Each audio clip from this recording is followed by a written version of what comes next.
સ્ના બધા મજામાં. તો લાસ્ટ લેક્ચરમાં આપણે આલ્ડીહાઇડ કીટોન અને કાર્બોક્સિલિક એસિડ સંયોજનો આ ચેપ્ટર સ્ટાર્ટ કર્યું હતું.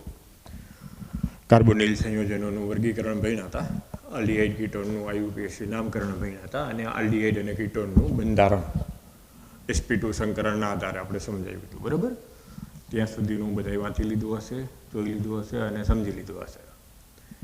હવે આપણે આજે અહીંથી આગળ વધીએ છીએ, પણ એ પહેલાં લખાણ સંબંધિત પ્રશ્નો હોમવર્કમાં આપ્યા હતા.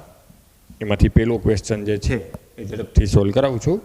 12.1 નંબરનો લખાણ સંબંધિત પ્રશ્નો છે. એમાં આપેલું છે પહેલા પ્રશ્નમાં કે નીચે દર્શાવેલા સંયોજનોના બંધારણ લખો. પેલું ભાગ્યું છે આલ્ફા મિથોક્સી પ્રોપિયોનાલ્ડીહાઇડ. તો પ્રોપિયોનાલ્ડીહાઇડ એટલે 3 કાર્બન, આલ્ડીહાઇડ એટલે CHO સમૂહ, એની સાથે જોડાયેલા કાર્બનને આલ્ફા કાર્બન કહેવાય. તો એના ઉપર મિથોક્સી સમૂહ એટલે જો હવે આપણને બંધારણીય સૂત્ર કીધું હોય તો હાઇડ્રોજન ગોઠવી અને આપણે એમ કહી શકીએ કે પહેલું સંયોજન આ થશે. આનું નામ આલ્ફા મિથોક્સી પ્રોપિયોનાલ્ડીહાઇડ થાય. જો આનું આઈયુપીએસી નામકરણ કીધું હોય તો આમાં પાય 2 મિથોક્સી પ્રોપેનાલ. બીજું સંયોજન આપ્યું છે 3 હાઇડ્રોક્સી બ્યુટેનાલ. તો હવે એ તો શીખડાવવું જ ના પડવું જોઈએ, આવડવું જ જોઈએ કે બ્યુટેનાલ એટલે 4 કાર્બન, ત્રીજા ઉપર હાઇડ્રોક્સી, બાકીના હાઇડ્રોજન અહીં ગોઠવી દઉં તો આ રીતનું બંધારણીય સૂત્ર થાય. 3 હાઇડ્રોક્સી બ્યુટેનાલ આઈયુપીએસી નામ જ આપેલું છે. જો આનું પ્રચલિત અથવા સામાન્ય નામ માંગ્યું હોય તો આપણે એમ કહેત આલ્ફા અને બીટા, તો આપણે એમ કહેત કે બીટા હાઇડ્રોક્સી બ્યુટીરાલ્ડીહાઇડ. આનું સામાન્ય નામ આપવું હોય તો આમાં ભાઈ બીટા હાઇડ્રોક્સી બ્યુટીરાલ્ડીહાઇડ. ત્યાર પછી ત્રીજું સંયોજન આપણને આવું આપ્યું છે 2 હાઇડ્રોક્સી સાયક્લોપેન્ટેન કાર્બાલ્ડીહાઇડ. તો પહેલાં તો એલિસાયક્લિક હાઇડ્રોકાર્બન સાયક્લોપેન્ટેન આપ્યું.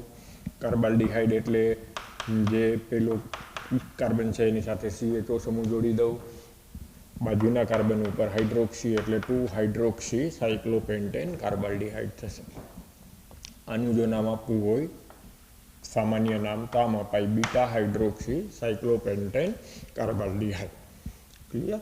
ત્યાર પછી ચોથું છે 4 ઓક્સોપેન્ટેનાલ. તો પેન્ટેનાલ એટલે 5 કાર્બન ધરાવતો આલ્ડીહાઇડ થાય. ચોથા કાર્બન ઉપર ઓક્સો સમૂહ છે એટલે C ડબલ બોન્ડ O. બાકીની સંયોજકતા હવે હાઇડ્રોજનથી જે ઘટતી હોય એ સંતોષી દે તો આ પ્રમાણેનું બંધારણ થશે. આનું નામ આપવું હોય તો આમાં પાય 1 2 3 4 ઓક્સો પેન્ટેનાલ. ત્યાર પછી પાંચમું આપ્યું છે ડાઇદ્વિતીયક બ્યુટાઇલ કીટોન. તો દ્વિતીયક બ્યુટાઇલ એટલે CH, CH2, CH3, C double bond O, CH, CH3, CH2, CH3 અને ડાઇદ્વિતીયક બ્યુટાઇલ કીટોન કહેવામાં આવે. એક બાજુ દ્વિતીયક બ્યુટાઇલ, બીજી બાજુ દ્વિતીયક બ્યુટાઇલ એટલે ડાઇદ્વિતીયક બ્યુટાઇલ કીટોન. આ આપણને સામાન્ય નામ આપ્યું છે. આ એનું બંધારણ સૂત્ર થયું. હવે જો મને એમ કહી દઈએ કે ડાઇદ્વિતીયક બ્યુટાઇલ કીટોનનું આઈયુપીએસી નામ આપો, તો આઈયુપીએસી નામ આપવું હોય તો આમાં પાય 1 2 3 4 5 6 7 એટલે હેપ્ટેન. લાંબામાં લાંબી દીર્ઘતમ શૃંખલા થઈ હેપ્ટેન. પહેલો, બીજો, ત્રીજો, ચોથો. અહીંથી ગણું તો પહેલો, બીજો, ત્રીજો, ચોથો એટલે 4 ઓન. હવે જ્યાં 2 મિથાઇલ સમૂહ છે એનું સ્થાન આપવું તો 1 2 3 4 5 6 7 1 2 3 4 5 6 7 એટલે બે બાજુથી સરખો જ નંબર આવશે. એટલે આખું નામ આમ થઈ જશે 3 5 ડાયમિથાઇલ 3 5 ડાયમિથાઇલ હેપ્ટેન 4 ઓન. બરોબર. તો લખાણ સંબંધિત પ્રશ્નોનો મેં પહેલો ક્વેશ્ચન 12.1 નંબરના લખાણ સંબંધિત પ્રશ્નોમાં હોમવર્કમાં આપ્યો હતો. અત્યારે આ સોલ્વ કરાવ્યું. તમે હોમવર્ક કર્યું હોય તો જોઈ લ્યો, ટેલી કરી લ્યો, ખોટું હોય તો સુધારી લ્યો. બને ત્યાં સુધી તો એટલું ઇઝી છે કે ખોટું પડવું જોઈએ નહીં. આઈયુપીએસી નામ માંગ્યા હોય તો ભેગા આઈયુપીએસી નામ પણ આપણે સાથે સાથે કરી લીધા. બરાબર. તો હવે આપણે આજે અહીંથી આગળ વધીએ. તો આજે હવે જે ભણવાનું છે એ આઈએમપી ક્વેશ્ચન. આમાંથી મોટે ભાગે કોમ્પિટિટિવ એક્ઝામમાં ગુજરાત બોર્ડમાં કાંઈક હોય જ છે, એટલે આજનું લેક્ચર અગત્યનું. આજે જે આપણે ભણવાનું છે આલ્ડીહાઇડ અને કીટોનની બનાવટ અથવા તો એની બનાવટની પદ્ધતિઓ. આલ્ડીહાઇડ અને કીટોનની બનાવટની જુદી જુદી પદ્ધતિઓનો અભ્યાસ આજે આપણે કરવાનો છે. તો એમાં સૌથી પહેલું આલ્ડીહાઇડ અને કીટોન બે બનાવી શકાય એવી પ્રોસેસનો અભ્યાસ આપણને આપ્યો છે. એટલે આમ 3 પાર્ટમાં આખો ક્વેશ્ચન વેચી દીધો છે કે પહેલાં એવી પ્રોસેસ આપણે ભણવાની કે જેમાં આલ્ડીહાઇડ અને કીટોન બંને બની શકતા હોય.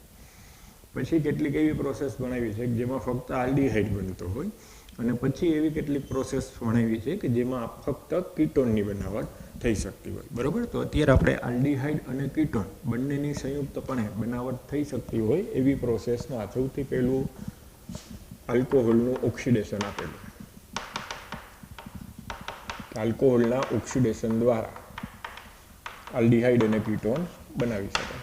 તો આપણે આની પહેલાંના પાઠમાં ભણી ગયા હતા કે જે પ્રાથમિક આલ્કોહોલ હોય એનું નિર્બળ ઓક્સિડેશન કરતાં પીસીસી જેવા ઓક્સિડેશન કરતાની હાજરીમાં જો પ્રક્રિયા કરવામાં આવે તો પ્રાથમિક આલ્કોહોલનું અનુવર્તી આલ્ડીહાઇડમાં રૂપાંતર થાય.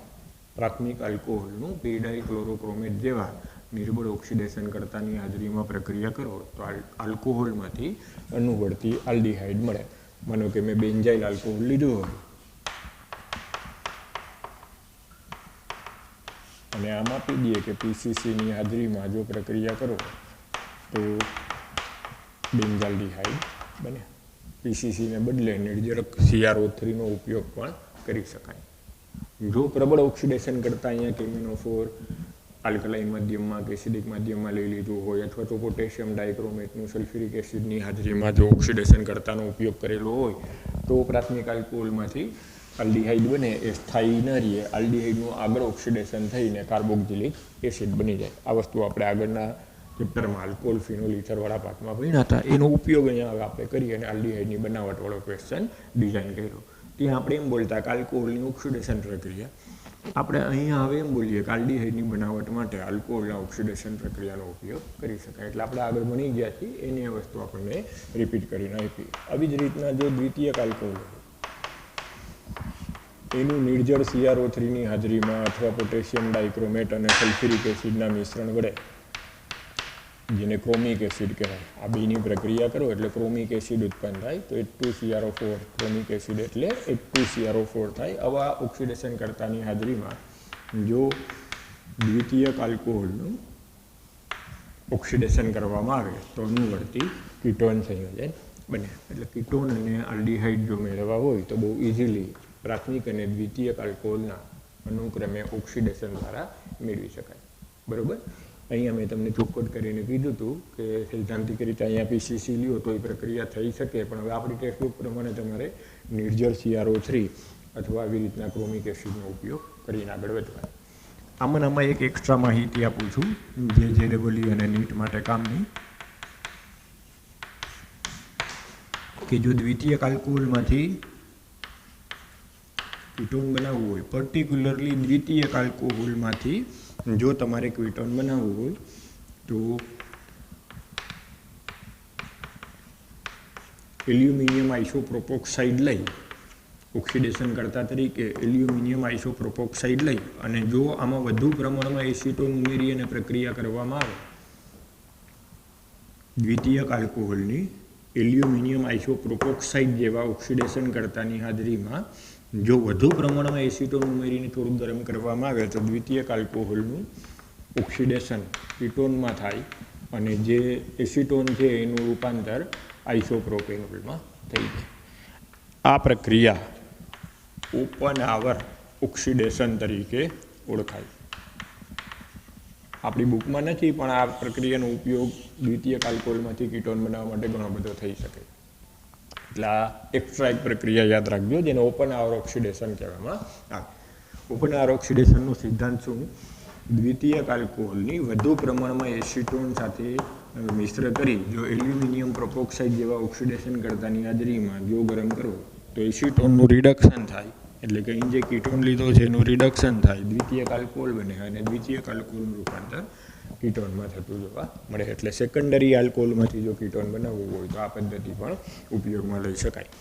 આ પદ્ધતિ છે એ પ્રતિવર્તી છે, એટલે ઊંધી એ કરવી હોય તો કરી શકાય. જો તમે કીટોન લઈ લ્યો અને વધુ પ્રમાણમાં આઇસોપ્રોપેનોલ નાખી, અહીંયા દ્વિતીયક આલ્કોહોલ આઇસોપ્રોપેનોલ નાખી અને જો એલ્યુમિનિયમ પ્રોપોક્સાઇડની હાજરીમાં ગરમ કરો તો રિડક્શન થાય, તો કીટોનનું રિડક્શન થાય અને દ્વિતીયક આલ્કોહોલ બની જાય અને દ્વિતીયક આલ્કોહોલ આઇસોપ્રોપેનોલનું ઓક્સિડેશન થાય અને એસિટોન બની જાય. તો જો આ રિવર્સ પ્રોસેસ કરો તો એ રિડક્શન પ્રોસેસ થાય અને એ રિડક્શન પ્રોસેસને મર્વિન પોન્ડ્રોફ વેલેરી રિડક્શન કહેવામાં આવે.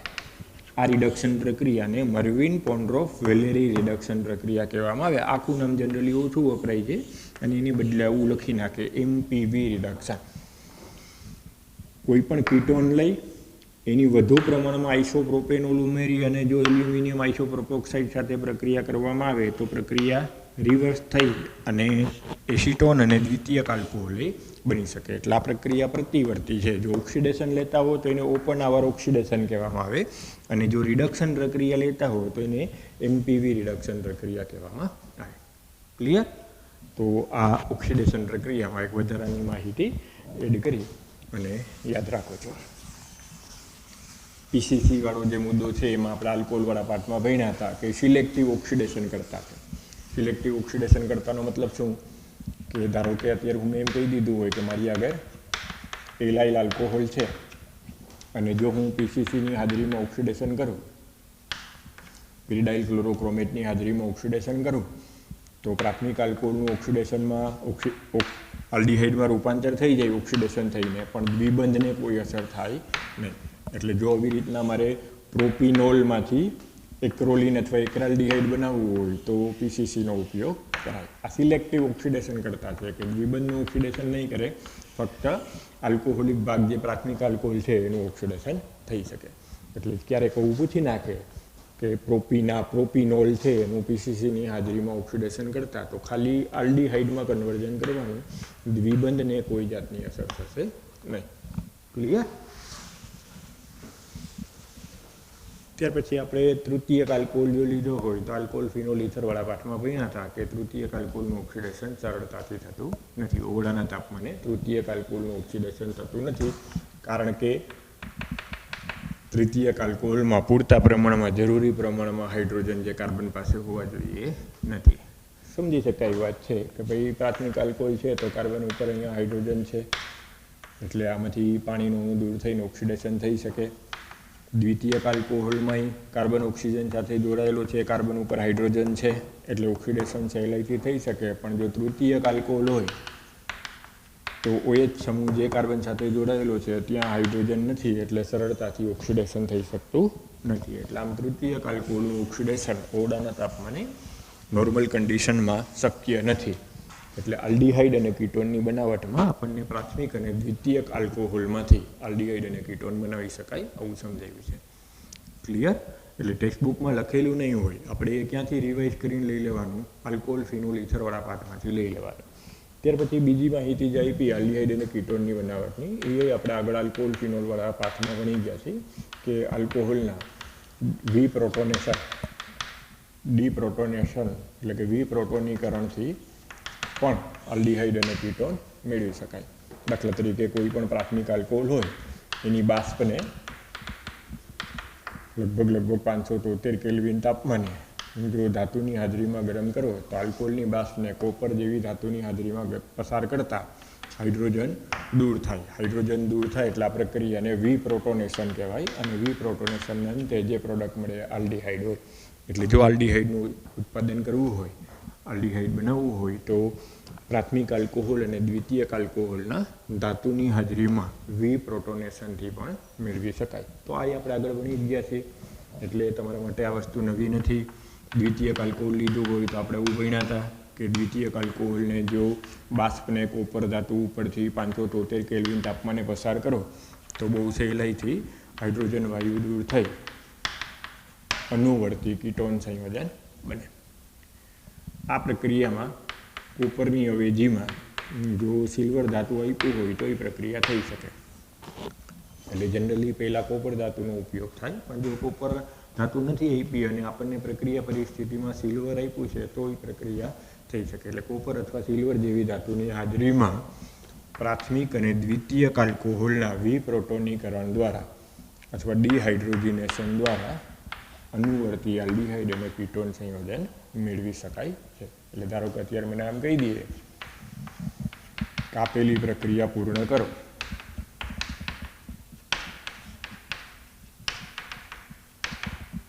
અહીં મળતી નિપજ છે એ જણાવો.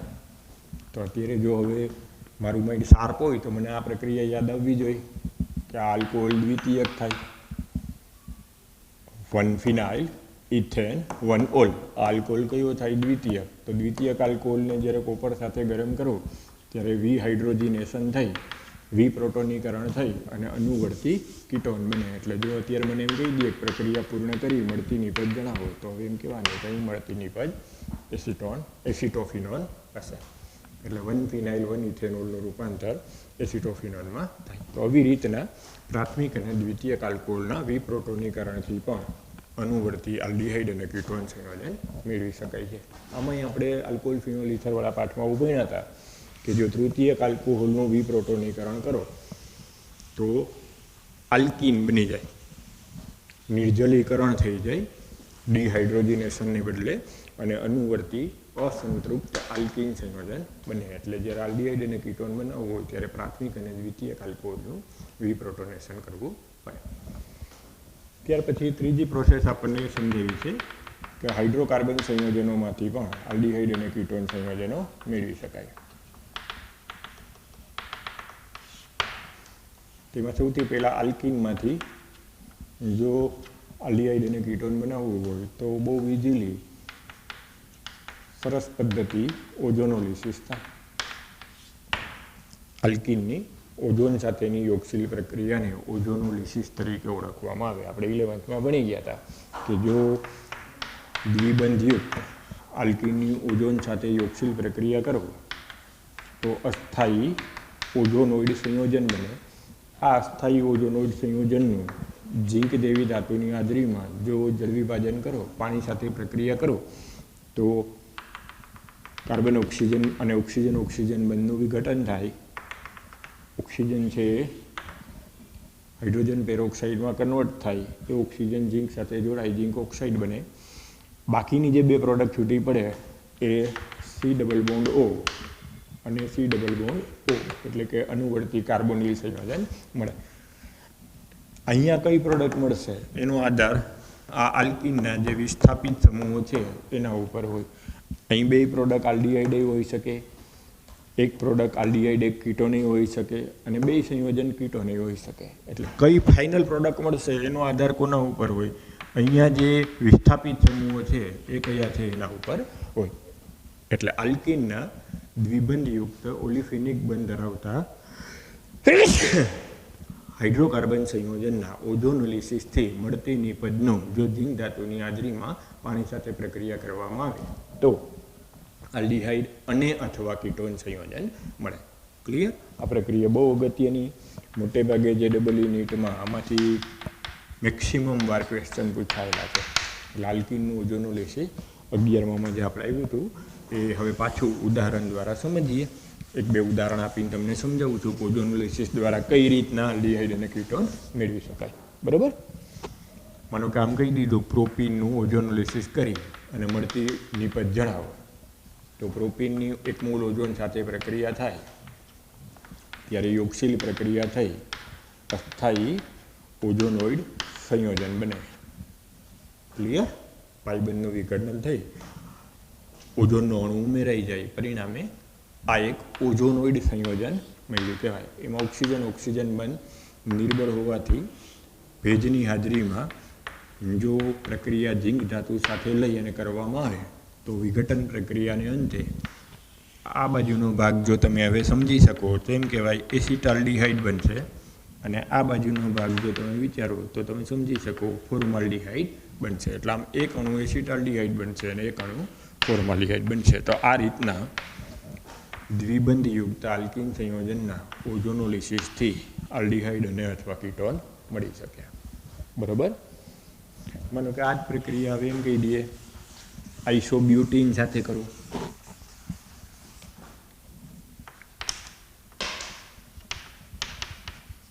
આઇસોબ્યુટીનનું જો હું ઓઝોનોલિસિસ કરું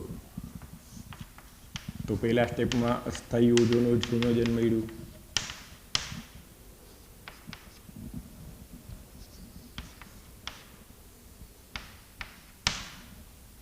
હવે આ ઓઝોનોઇડ સંયોજનનું જો જળ વિભાજન થાય તો બંધનું વિખંડન થતાં આ એક અણુ જે છૂટો પડે એ કયો થશે? CH3COCH3 એટલે એસિટોન છૂટું પડશે અને બીજો અણુ ફોર્માલ્ડિહાઇડનો મળશે. તો આમ બે આલ્ડિહાઇડ મળે, એક આલ્ડિહાઇડ અને એક કીટોન મળે. એટલે કયું સંયોજન મળશે ઓઝોનોલિસિસના અંતે દ્વિબંધનું વિખંડન થઈને ઓક્સિડેશન દ્વારા એ આપેલા આલ્કીન ઉપર આધાર રાખે. અત્યારે આપણે જો પ્રોપીન લીધું તો બે અણુ કયા છૂટા પડ્યા? આલ્ડિહાઇડના. અત્યારે જો મેં આઇસોબ્યુટીન લીધું તો એક અણુ કયો છૂટો પડ્યો? એસિટોન. એક અણુ કયો છૂટો પડ્યો? ફોર્માલ્ડિહાઇડ. એટલે એક કીટોન અને એક આલ્ડિહાઇડ મળે. માનો કે બે કીટોન મળતા હોય એવું ઉદાહરણ લેવું હોય તો હું આવું ઉદાહરણ લઈ લઉં. 2,3-ડાયમિથાઇલ બ્યુટુઇન. જો હવે આ 2,3-ડાયમિથાઇલ બ્યુટુઇનનું ઓઝોનોલિસિસ કરી અને જે મળતી નિપજ છે એનું ઝીંકની હાજરીમાં પાણી સાથેની પ્રક્રિયા કરવું તો હવે તમે કહી શકો કે સર બે અણુ એસિટોનના છૂટા પડે. કારણ કે અહીંથી વિઘટન થઈ એક ઓક્સિજન અહીંયા આવશે, એક ઓક્સિજન અહીંયા આવશે તો બે અણુ એસિટોનના છૂટા પડે. એટલે બે કીટોન મળે એવું બને, બે આલ્ડિહાઇડ બને એવું બને, એક આલ્ડિહાઇડ ને એક કીટોન હોય એવી પણ શક્યતા હોય. તો એ કઈ નિપજ મળશે એનો આધાર જે આલ્કીન છે એના ઉપર રહેલો હોય. એટલે આમ આલ્કીન સંયોજનોનું ઓઝોનોલિસિસ કરવાથી મળતી યોગશીલ નિપજનું જો ઝીંક જેવી ધાતુની હાજરીમાં પાણી સાથે પ્રક્રિયા કરવામાં આવે તો એની ફાઇનલ પ્રોડક્ટ આલ્ડિહાઇડ અને અથવા કીટોન હોય. બરાબર? માનો કે આમ કહી દઈએ કે મિથાઇલ સાયક્લોહેક્ઝિન છે એનું ઓઝોનોલિસિસ કરી મળતી નિપજ જણાવો. એવું ધારો કે હવે આપણને કોઈ કોમ્પિટિટિવ એક્ઝામમાં પૂછી નાખ્યું કે જે નિપજ મળે છે જણાવો. તો જો હવે આવી રીતના મિથાઇલ સાયક્લોહેક્ઝિન આપ્યું છે અને તમારે ફાઇનલ પ્રોડક્ટ કેવી છે તો આમ સ્માર્ટ વર્ક કરો કે દ્વિબંધુટ છે. દ્વિબંધુટ છે એટલે અહીંયા બે જગ્યાએ ઓક્સિજન આવશે તો ડાયાલ સંયોજન છૂટું પડશે. અહીંથી હું દ્વિબંધ તોડી અને બે જગ્યાએ ઓક્સિજન મૂકી દઉં તો C ડબલ બોન્ડ O. અહીંયા એક તો છે એટલે કાર્બન 2, 3, 4, 5 ને 6 એટલે હવે 1, 2, 3, 4, 5 અને 6. અહીંયા પાછું આલ્ડિહાઇડ આવશે. એની પહેલાંના કાર્બન ઉપર મિથાઇલ સમૂહ છે એટલે અહીંયા મિથાઇલ સમૂહ મૂકી દઉં તો આમ કહેવાય કે ડાયાલ સંયોજન બનશે. એટલે 2 મિથાઇલ હેક્ઝેન ડાયાલ સંયોજન બને.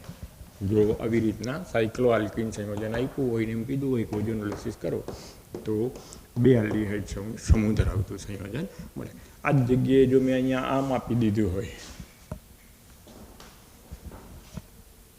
1 મિથાઇલ સાયક્લોહેક્ઝિન આપી દીધું હોય 2 મિથાઇલને બદલે તો અહીંયા વિસ્થાપિત CH3 ને કારણે અહીંયા એક કીટોન મળી જશે તો આખી પ્રોડક્ટ જે છે એ બદલાઈ જશે. અહીંયા ડબલ બોન્ડ O થઈ જાય અને મિથાઇલ સમૂહ અહીંયા વધશે તો એક ઓક્સિજન કીટોનિક ફોર્મમાં અને એક આલ્ડિહાઇડિક ફોર્મમાં આવશે. તો આ સંયોજનનું હવે નામ પૂછે તો આમ કહેવાનું 1, 2, 3, 4, 5 oxo hexanal. 1, 2, 3, 4, 5, 6, 7 sorry 5 oxo heptanal. તો આખી પ્રોડક્ટ બદલાઈ જશે. જો મેં 2 મિથાઇલ સાયક્લોહેક્ઝેન કીધું હોય તો બે આલ્ડિહાઇડ ગ્રુપ છૂટા પડત અને મિથાઇલ સમૂહ શાખામાં હોત. પણ ધારો કે આ જ મિથાઇલ હું અહીંયા લઈ લઉં અને 1 મિથાઇલ સાયક્લોહેક્ઝિન આપી દઉં તો જે પ્રોડક્ટ મળશે એ આખી બદલાઈ જશે. તો અહીંયાથી OCH3 થઈ જશે અને આ ભાગ CHO વાળો થઈ જશે. તો હવે આ સંયોજનનું નામ આપવું હોય તો 1, 2, 3, 4, 5, 6 ને 7 એટલે હેપ્ટેનાલ. 1, 2, 3, 4, 5 એટલે 5 ઓક્સો હેપ્ટેનાલ આ પ્રોડક્ટ છૂટી પડશે. એટલે ઘણીવાર JEEમાં આવી રીતના સાયક્લો આલ્કીન સંયોજનો આપ્યા હોય અને એમ પૂછ્યું હોય કે ઓઝોનોલિસિસથી મળતી નિપજ જણાવો તો આ રીતના ઓઝોનોલિસિસનો સિદ્ધાંત તો એક જ રહેશે પણ ડાયાલ અથવા તો આલ્ડિહાઇડ અને કીટોનિક ગ્રુપ ધરાવતું સંયોજન મળશે. ક્લિયર? સમજાય છે બધાને? આમાં જો હવે એમ કહી દઈએ કે ડાયમિથાઇલ સાયક્લોહેક્ઝિન છે તો હવે તમને સમજાવવું ના પડવું જોઈએ, આવડી જવું જોઈએ. તો બે જગ્યાએ અહીંયા કીટોન આવી જશે તો જે સંયોજન બનશે એ ડાયોન બનશે. એટલે હવે આ હોમવર્કમાં કરી નાખજો. અત્યારે એમ કહી દઈએ કે આ ડાયમિથાઇલ સાયક્લોહેક્ઝિનનું ઓઝોનોલિસિસ કરતાં મળતી નિપજ જણાવો ને એનું IUPAC નામ આપો. તો હવે તમને સમજાઈ જવું જોઈએ કે અહીંયા દ્વિબંધ તોડી નાખીએ તો અહીંયા ઓક્સિજન આવી જાય ને અહીંયા ઓક્સિજન આવી જાય તો આ કીટોનિક ગ્રુપ થયું. તો કીટોનિક ગ્રુપ થયું એટલે હવે જે બે કીટોન આવશે એટલે એમ કહેવાય ડાયોન સંયોજન બનશે. તો કોમ્પિટિટિવ એક્ઝામમાં આલ્કીન બદલાવી શકે, જુદા જુદા આલ્કીન આપીને પ્રોડક્ટ માગી શકે, પણ કન્સેપ્ટ આને હાજરીએ કે આલ્કીનનું જો ઓઝોનોલિસિસ કરી મળતી નિપજનું ઝિંક જેવી ધાતુની હાજરીમાં પાણી સાથે પ્રક્રિયા કરો એને રિડક્ટિવ ઓઝોનોલિસિસ કહેવાય. જો પ્રક્રિયા કરો તો તમને અનુવર્તી આલ્ડીહાઇડ અથવા કીટોન સંયોજન મળે. બરાબર? સમજાય છે? આવડશે બધાને? હા. ત્યાર પછી એના પછીની પ્રક્રિયા આપી છે કે આલ્કાઇનમાંથી પણ હાઇડ્રેશન દ્વારા આલ્ડીહાઇડ અથવા કીટોન મેળવી શકાય. જો કોઈ પણ આલ્કાઇન સંયોજન આપ્યું હોય એની પ્રક્રિયા તમે મર્ક્યુરી સલ્ફેટની હાજરીમાં સલ્ફ્યુરિક એસિડ લઈ અને જો જળ વિભાજન કરો, મર્ક્યુરિક સલ્ફેટની હાજરીમાં એસિડિક માધ્યમ રાખી અને જો જળ વિભાજન કરો તો આલ્કાઇન સંયોજનનો પાઇબંધ તૂટી ઇનોલ સંયોજન બને. આ ઇનોલ સંયોજન છે એ ચલરૂપક ફેરફાર અનુભવી અનુવર્તી કીટો સ્વરૂપમાં રૂપાંતર પામી અને આ મેથડથી પણ આલ્ડીહાઇડ અને કીટોન મેળવી શકાય. દાખલા તરીકે મેં એસિટિલિન લીધું હોય અને જો હું મર્ક્યુરી સલ્ફેટની હાજરીમાં એસિડિક માધ્યમમાં જળ વિભાજન કરું તો વિનાઇલ આલ્કોહોલ મળે. આ વિનાઇલ આલ્કોહોલ અસ્થાયી હોય, ઇનોલ રૂપ કરતાં કીટો રૂપ વધુ સ્થાયી હોય એટલે ચલરૂપક ફેરફાર થઈ એસિટાલ્ડીહાઇડ બને. તો આમ એસિટાલ્ડીહાઇડ જો બનાવવું હોય તો આવી રીતના એસિટિલિનના જળ વિભાજનથી પણ બની શકે. આ જ પ્રમાણે જો મારે કીટોન બનાવવું છે તો હું પ્રોપાઇન લઈ લઉં. પ્રોપાઇન લઈ અને આ જ પ્રક્રિયા કરું, મર્ક્યુરી સલ્ફેટ અને સલ્ફ્યુરિક એસિડ જેવા માધ્યમમાં જો હું જળ વિભાજન કરું તો અનુવર્તી ઇનોલ સંયોજન બનશે. આ ઇનોલ સંયોજન છે એ તરત જ સ્થાયી કીટો રૂપમાં ફેરવાઈ જશે. તો અત્યારે આપણને સ્થાયી કીટો રૂપમાં પ્રોડક્ટ એસિટોન મળશે. તો જો આમ એસિટોન મેળવવું હોય તો પ્રોપાઇનની મર્ક્યુરી સલ્ફેટની હાજરીમાં એસિડિક માધ્યમ રાખવી જળ વિભાજન કરવામાં આવે તો એસિટોનનું ઉત્પાદન કરી શકાય. તો આલ્કીન સંયોજનમાંથી જે રીતના આપણે ઓઝોનોલિસિસ દ્વારા આલ્ડીહાઇડ અને કીટોન મેળવ્યું એવી જ રીતના આલ્કાઇન સંયોજનોના જળ વિભાજનથી પણ આલ્ડીહાઇડ અને કીટોન સંયોજન મેળવી શકાય. બરાબર? આનો ઉપયોગ કરી અને ઘણા બધા સરસ ઇમ્પોર્ટન્ટ ક્વેશ્ચન બનાવી શકાય. અને હું હવે આલ્કોહોલની બનાવટવાળા પાર્ટ સાથે જો જોડી દઉં, આલ્કોહોલ ફિનોલ ઇથરવાળા પાર્ટ સાથે, તો બહુ સરસ ક્વેશ્ચન બની શકે. ધારો કે આમ કહી દઈએ કે ઇથાઇન છે એની મર્ક્યુરી સલ્ફેટ સલ્ફ્યુરિક એસિડના માધ્યમમાં જો પાણી સાથે યોક્સિલ પ્રક્રિયા કરો, મળતી જે સંયોજન છે સ્થાયી નિપજ છે એની પ્રક્રિયા તમે મિથાઇલ મેગ્નેશિયમ આયોડાઇડ સાથે કરો અને જે એની મળતી નિપજ છે એનું જળ વિભાજન કરો તો જે એક્સ અને વાય નિપજ છે જણાવો. તારો કેવો ક્વેશ્ચન મને પૂછી નાખ્યો તો પહેલાં હું ઇથાઇન લીધું એનું જળ વિભાજન કરવું એટલે હમણાં જ ભણ્યા એ પ્રમાણે એસિટાલ્ડીહાઇડ બને. આ પ્રોડક્ટ કઈ મળે? એસિટાલ્ડીહાઇડ. હવે આલ્ડીહાઇડની ગ્રિગ્નાર્ડ પ્રક્રિયક સાથે પ્રક્રિયા કરી મળતી નિપજનું જળ વિભાજન કરવું તો દ્વિતીયક આલ્કોહોલ મળે. આપણે ભણ્યા હતા કે ફોર્માલ્ડીહાઇડમાંથી પ્રાથમિક આલ્કોહોલ મળે, ફોર્માલ્ડીહાઇડ સિવાયના આલ્ડીહાઇડમાંથી દ્વિતીયક આલ્કોહોલ મળે. તો અત્યારે એસિટાલ્ડીહાઇડમાંથી મને દ્વિતીયક આલ્કોહોલ મળી જાય એટલે હું એમ કહી દઉં કે એક્સ નિપજ એસિટાલ્ડીહાઇડ છે અને વાય નિપજ આઇસોપ્રોપેનોલ અથવા તો પ્રોપેન ટુઓલ છે. તો આવા ક્વેશ્ચન ઘણી બધી વાર પૂછાયેલા છે અને બોર્ડની પરીક્ષા માટે પણ આ ટાઈપના ક્વેશ્ચન અગત્યના. કોમ્પિટેટિવ એક્ઝામ માટે તો અગત્યના, પણ બોર્ડમાં ઘણીવાર પરિવર્તન પૂછે, આવી રીતના એક્સ અને વાય નિપજ જણાવો એવું પૂછે તો બે પાર્ટનું કોમ્બિનેશન કરી નાખે કે અત્યારે આપણને આલ્ડીહાઇડ અને કીટોનની બનાવટ આવી અને પછી પાછું આલ્કોહોલ ફિનોલ ઇથરવાળા પાર્ટનો ઉપયોગ કરી અને પ્રાથમિક દ્વિતીયક તૃતીયક આલ્કોહોલની બનાવટનો કન્સેપ્ટ પણ આગળ ઉપયોગમાં લઈ લીધો. બરાબર? તો હાઇડ્રોકાર્બન સંયોજનમાં આલ્કીનમાંથી અને આલ્કાઇનમાંથી આલ્ડીહાઇડ અને કીટોનની બનાવટ કઈ રીતના થઈ શકે એ મેં તમને સમજાવ્યું. હવે એક બે એક્સ્ટ્રા પ્રોસેસ હું તમને સમજાવું છું. નોટમાં લખી નાખજો, ભલે ટેક્સ્ટબુકમાં ના હોય છતાંય હું એક બે જે વધારાની વસ્તુ લખાવું છું લખી નાખો. બરાબર?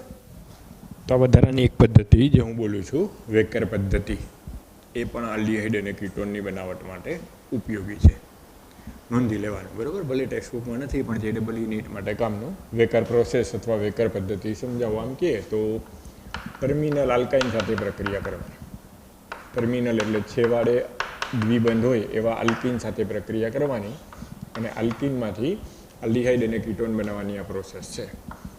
આલ્કીનની પેલેડિયમ ક્લોરાઇડ અને કોપર ક્લોરાઇડ જેવા પ્રક્રિયકની હાજરીમાં મોટેભાગે કોપર ક્લોરાઇડ ઉદ્દીપક તરીકે વર્તે.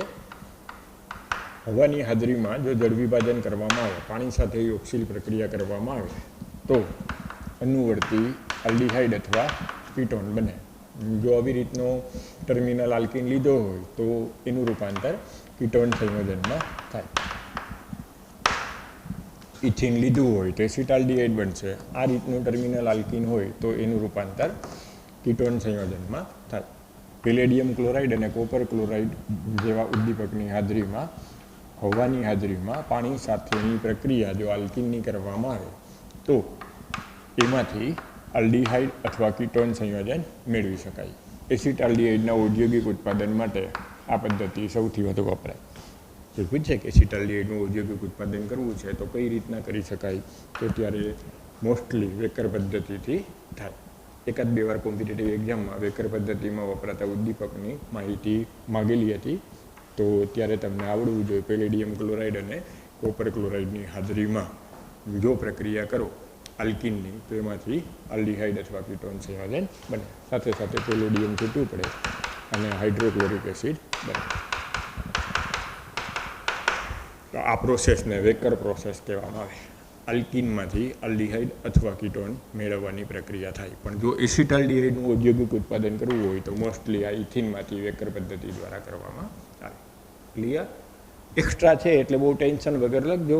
પૂછવાની શક્યતા પ્રમાણમાં જો હવે આ વખતે જેવું નીટનું પેપર હતું એવું આવે તો ઓછી, પણ એવું આપણે માનીને થોડું ઘણું એક્સ્ટ્રા ના કરીએ તો ના ચાલે. એટલે આપણે લખી નાખવાનું, પૂછાય તોય સારું ને ના પૂછાય તો વધુ સારું. પણ JEE વાળા માટે તો કામ, એમાં તો થોડુંક વધારાનું એક્સ્ટ્રા પૂછે જ છે. તો ત્યારે આ વેકર પદ્ધતિ જો આવડતી હોય તો વેલ એન્ડ ગુડ. ટર્મિનલ આલ્કાઇનની પેલેડિયમ ક્લોરાઇડ અને કોપર ક્લોરાઇડ જેવા ઉદ્દીપકની હાજરીમાં જો પાણી સાથે પ્રક્રિયા કરવામાં આવે હવાની હાજરીમાં તો આલ્કીનનું ઓક્સિડેશન થઈ આલ્ડીહાઇડ અથવા કીટોન સંયોજન બને. ક્લિયર? બધાને સમજાય છે? એટલે આપણે જો હાઇડ્રોકાર્બનમાંથી આલ્ડીહાઇડ અને કીટોન ટેક્સ્ટબુકમાં આપણે ભણતા હોય તો ભલે આ ન હોય તોય થોડુંક એક વધારાનું એડ કરીને ભણવામાં કોઈ નુકસાન નથી, કારણ કે આ પ્રોસેસ એ આપણે હાઇડ્રોકાર્બનમાંથી જ ભણ્યા કહેવાય.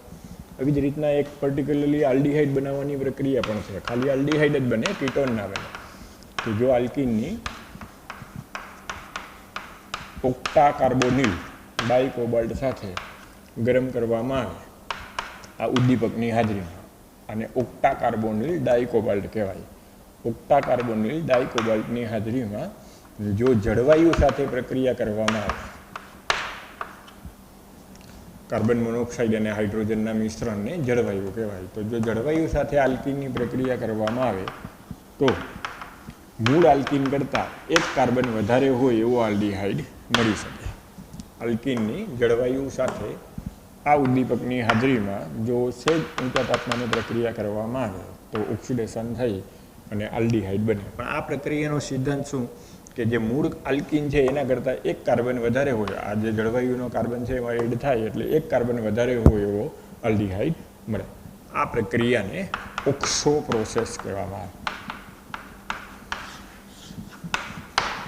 આલ્કીનની ઓક્સો પ્રોસેસની પદ્ધતિથી પણ આલ્ડીહાઇડ સંયોજન બની શકે. બરાબર? એટલે કે વેકર પદ્ધતિમાં આલ્કીનમાંથી આલ્ડીહાઇડ અથવા કીટોન આવે.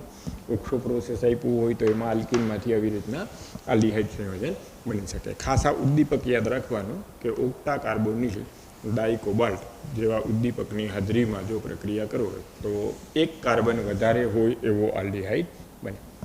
આ જ પ્રમાણે પ્રયોગશાળામાં જો આલ્ડીહાઇડ અને કીટોન બનાવવા હોય, ઘણીવાર ઔદ્યોગિક રીતના પણ આલ્ડીહાઇડ અને કીટોન બનાવવા હોય તો કેલ્શિયમ ક્ષાર કાર્બોક્સિલિક એસિડનો લઈ અને એના શુષ્ક નિસ્યંદન દ્વારા પણ બનાવી શકાય. એટલે લેબોરેટરી સ્કેલ ઉપર તો આ પદ્ધતિ ઘણી બધી અગત્યની. એટલે આ એક ટેક્સ્ટબુકમાં નથી, એક વધારાની માહિતી તરીકે એડ કરી દો કે કેલ્શિયમ ક્ષાર કાર્બોક્સિલિક એસિડનો લઈ એનું જો શુષ્ક નિસ્યંદન કરવામાં આવે તો પણ આલ્ડીહાઇડ અને કીટોન બનાવી શકાય. દાખલા તરીકે કેલ્શિયમ ફોર્મેટ મેં લીધો,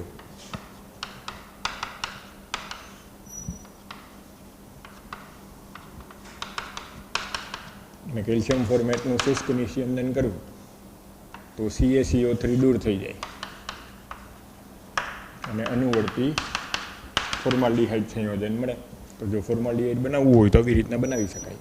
કેલ્શિયમ ફોર્મેટને જો શુષ્ક નિસ્યંદન કરો, ટૂંકમાં કોઈ પણ કાર્બોક્સિલિક એસિડના કેલ્શિયમ ક્ષારનું શુષ્ક નિસ્યંદન કરવો, તેમાંથી અનુવર્તી આલ્ડિહાઇડ અથવા કીટોન સંયોજન બની શકે. તો કેલ્શિયમ ફોર્મેટનું શુષ્ક નિસ્યંદન કરતાં કેલ્શિયમ કાર્બોનેટ દૂર થઈ અને ફોર્માલ્ડિહાઇડ બને.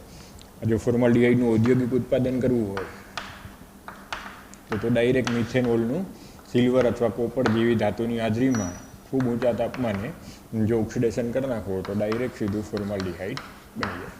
એટલે જો ફોર્માલ્ડિહાઇડનું ઔદ્યોગિક ઉત્પાદન કરવું હોય તો આ પદ્ધતિ સૌથી વધુ વાપરવામાં આવે. ધાતુની હાજરીમાં, કોપર અથવા સિલ્વર જેવી ધાતુની હાજરીમાં જો મિથેનોલનું ડાયરેક્ટ ઓક્સિડેશન કરવામાં આવે, પ્રત્યક્ષ ઓક્સિડેશન કરવામાં આવે તો મિથેનોલમાંથી ફોર્માલ્ડિહાઇડ બને. આમાં જો હવે આપણે ઉદાહરણ બદલાવીએ, હું એમ કહી દઉં મારી આગળ કેલ્શિયમ એસિટેટ છે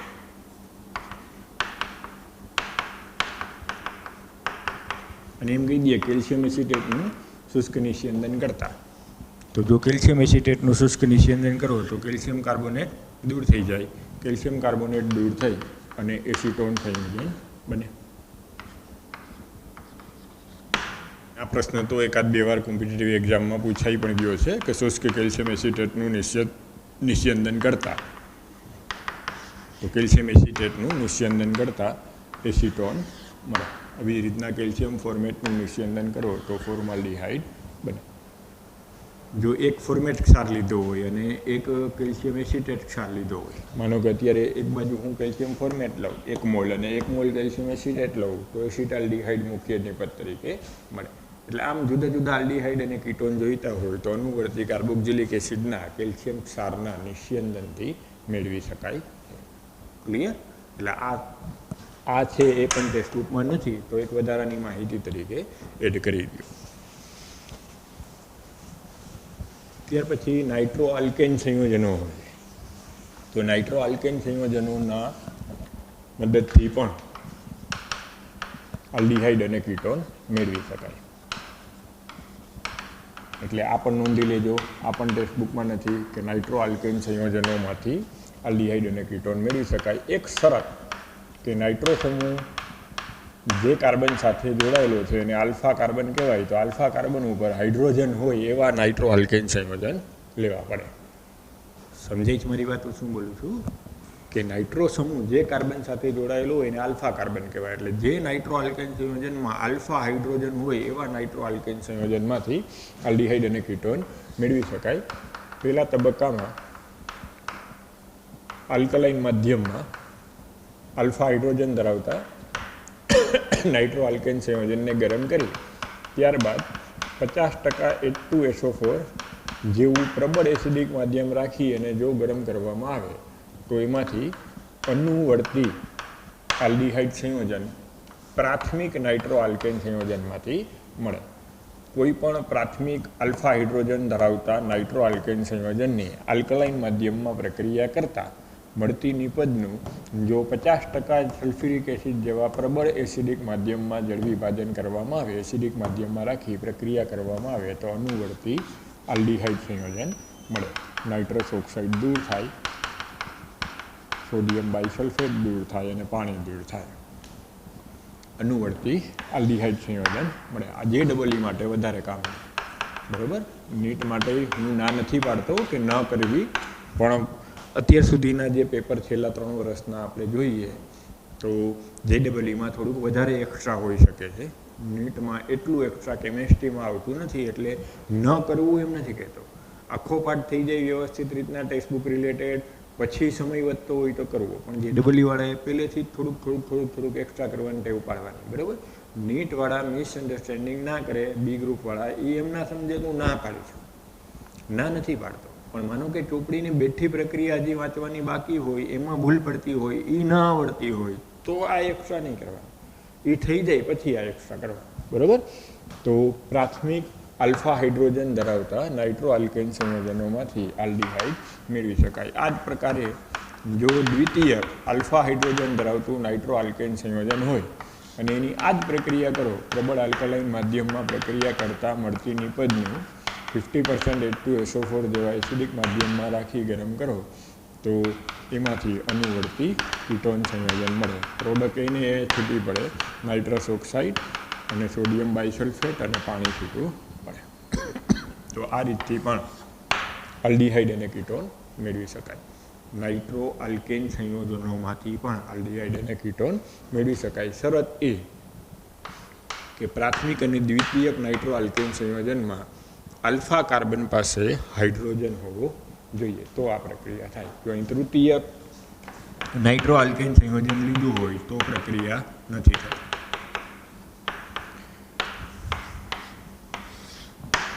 તો આટલું એક્સ્ટ્રા એડ કરી અને આ પહેલો પ્રશ્ન આલ્ડીહાઇડ અને કીટોનની બનાવટવાળો લખીને તૈયાર કરી નાખવાનો. બરાબર.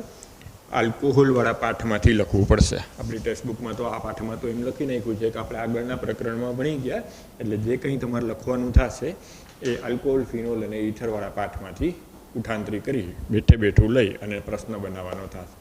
પછી જે આલ્કીનવાળી પ્રોસેસ છે ઓઝોનોલિસિસની, અથવા તો આલ્કાઇનની જળ વિભાજન પ્રક્રિયાની જે પ્રોસેસ છે તમારા 11મા ધોરણના હાઇડ્રોકાર્બનવાળા પાઠમાંથી લખવાની થશે.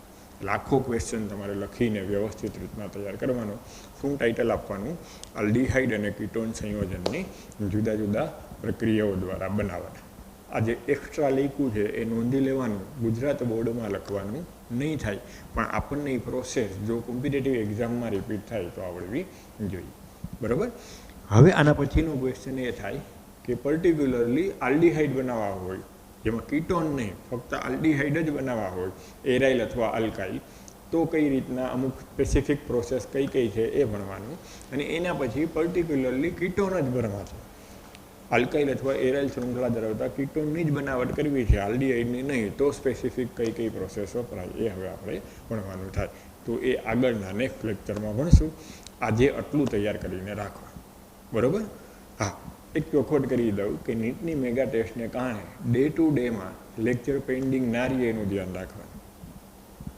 તમે ડે ટુ ડેનું પેન્ડિંગ રાખીને નીટની મેગા ટેસ્ટનું કરવા જાઓ તો પછી બુધવારની જે કેમેસ્ટ્રીની ટેસ્ટ હોય એમાં તો જે રૂટીન ચેપ્ટર હોય એ હોય, તો બે પેરેલલ થાય એવો પ્રયત્ન કરવાનો. હા, 11માના ચેપ્ટર છે એટલે તમે એના ઉપર વધારે ફોકસ કરો એટલે ઓછો સમય મળે એવું બને, પણ તો એટલે તો આપણે વેડનેસડેની ટેસ્ટ છે, બુધવારની ચેપ્ટર ટેસ્ટ છે એ કેન્સલ કરી હોય. વચ્ચે એક બુધવારની ચેપ્ટર ટેસ્ટ એ ગણતરી જ કેન્સલ કરી હોય, ભાઈ તમે 11માનું વાંચી શકો. એટલે હું જોતો હોઉં કે વિડીયો લેક્ચર જોનારની સંખ્યા આ ગાળામાં ઘટે છે. જ્યારે નીટની મેગા ટેસ્ટ હોય ને એ રવિવારના આગલા લેક્ચરો જોવામાં સંખ્યા ઘટી ગઈ હોય કે ઓછા જણાએ જોયા હોય ને પછી જોવે, તો એવું ના કરો. બને ત્યાં સુધી આયોજન એવું કરો કે કાંઈ પેન્ડિંગ ના રહીએ. નીટની મેગા ટેસ્ટની પ્રિપરેશન એ સાથે સાથે વ્યવસ્થિત રીતના થાય અને જે રૂટીન રોજ લેક્ચર આવતા હોય એ દરરોજ જોવાતા જાય. બરાબર. તો આજે હવે મેગા ટેસ્ટને કારણે લેક્ચર થોડુંક ટૂંકું લઉં છું. આજે આટલી પ્રોસેસ આપણે જે ભણ્યા લખીને વ્યવસ્થિત રીતના તૈયાર કરી નાખો. નેક્સ્ટ લેક્ચરમાં આપણે પર્ટિક્યુલરલી આલ્ડીહાઇડ અને કીટોનની બનાવટ ભણશું. સ્વાધ્યાયમાં 2 પ્રશ્ન હોમવર્કમાં આપું છું, એ નેક્સ્ટ લેક્ચરમાં તૈયાર થઈ જવા જોઈએ. આ પાઠના સ્વાધ્યાયમાંથી પેજ નંબર 385 ઉપર 12.2 નંબરનો ક્વેશ્ચન થઈ જવો જોઈએ, 12.3 નંબરનો ક્વેશ્ચન થઈ જવો જોઈએ અને 12.4 નંબરનો ક્વેશ્ચન થઈ જવો જોઈએ. સ્વાધ્યાયનો 12.2, 12.3 અને 12.4 નંબરનો ક્વેશ્ચન થઈ જવો જોઈએ. જો એમાંથી કંઈ ના આવડતું હોય એવું લાગતું હોય, ન ખબર પડતી હોય એવું લાગતું હોય તો મને ક્વેરીમાં મોકલી દેજો, તો હું બોર્ડ ઉપર સોલ્વ કરાવી દઈશ. બરાબર. પણ આટલું હોમવર્ક તૈયાર કરી નાખો. તો હવે આપણે નેક્સ્ટ લેક્ચરમાં મળીએ છીએ. જય શ્રી કૃષ્ણ.